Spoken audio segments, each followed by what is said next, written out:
Hi, my name is Travis Gibbs, and I'll be going over my infographic for professional development and education. So, first off, I just wanted to define what I think that is, professional development is in the world of education. Looking here at, I'll be talking and going over the points on this infographic. I see professional development in the world of education as the process of teachers working to continue their efforts to fill the role of an educator to best of their abilities, and that role incorporates reaching all students and supporting their needs in a classroom, and not just those that maybe you interact with more naturally. So these development plans can help us look at our strengths and help us improve on our weak points, and using data and actual name strategies, we can have a framework for how to do this. So the importance of professional development and having these strategies is having a framework for how to challenge ourselves, and to keep an interest in developing ourselves into the best teachers and educators that we can be.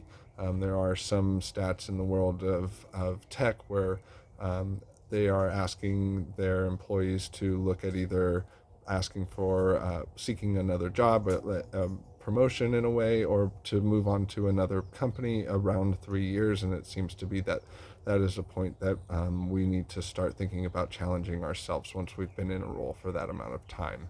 And I think that showing our students that we are willing to teach ourselves continually kind of gives us an provides an example for students, something they can emulate, and it also creates more of a level ground and stimulates connection with students in order for them to see us as someone that is going through similar things that they are, that we're learning just like they are, and that we are also willing to learn from them becomes more of a possibility. So these are the different strategies that I have selected.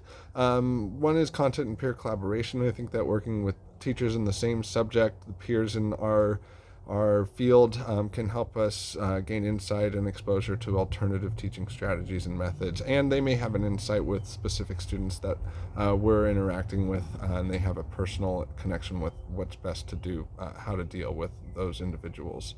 And working with teachers in the same grade but not different, and in a different subject, can help connect certain concepts over all of the academic subjects in school. And usually we're using real world scenarios to do this, which helps students have a more holistic view of education, that in one day we're usually not just doing math, we're doing all sorts of other types of critical thinking in order to do that math.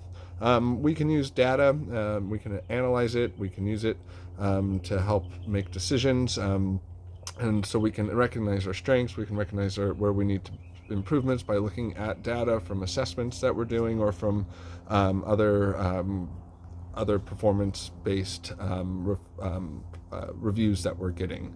And some of the ways to help us do that, like I said, assessment, and also using research-based strategies, things that have already been analyzed and data is proven and given for those strategies and how they will interact with students. So we're not starting from scratch, but we're using experts and other people of experience to help us. And then also continuing our education. I actually have a personal interest in curriculum and instruction development, and I'm hoping to tack on that other master here as I get into my credential. And I think going back to school again shows an example for students that we're always working on our education, but we can also expand our knowledge directly with a class like this, to get more strategies and methods for curriculum and instruction development. And I think looking at alternatives, and staying up to date on those is something that will be kind of inherent in that field of education, and I'm looking forward to being a part of that. And also working on something like language. It helps connect with students that may be of a different cultural background. I have a fluency level in Spanish. I'd love to keep my proficiency and even grow it over time, so that I can have that skill in talking to that demographic, and again, kind of showing those students that I'm willing to learn a language. I'm willing to put that work in so I can talk to them in an academic setting. And I also am a musician, and think of kind of music and coding in their own language, getting into things like digital music engineering, is kind of a fun world to meet in the middle of music and mathematics. There's so much math and foundation for how mathematical music theory works. Attending school board meetings and PTA meetings, I think having staying up to date on events happening in education and federal, state, and district level by attending those school board meetings, it helps us stay in those places of relevant interest so that we can incorporate those into our instruction and understand things happening in our culture around us. And we can also gain more insight into just the process of how certain policies and procedures are decided on, where budget is going.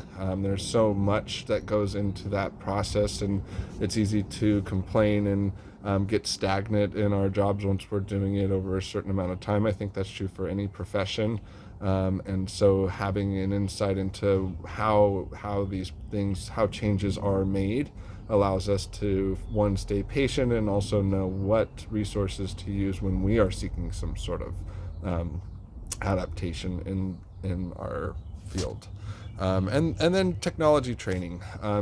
Having an exposure to a variety of software can help promote interaction with student content using digital tools, using digital graphs, and more visual or what they're calling simulations now can really help students interact with the content itself. So knowing what is out there can be really helpful, and some professional development training through our own districts are available, and then there's also webinars online. It's a very widespread subject, and there's a lot available even as a person, for any person to do it on a personal level. And then there's opportunities to gain skills with various software that can just make the process of being a teacher a little more easier, more streamlined by help preparing instruction, assessments, gathering data on student performances, organizing it in a way that we can understand where students are thriving and not, and where our adaptations and our instruction strategies can come. So technology can be super helpful and make that job a lot easier on us, so we can continue to develop as teachers.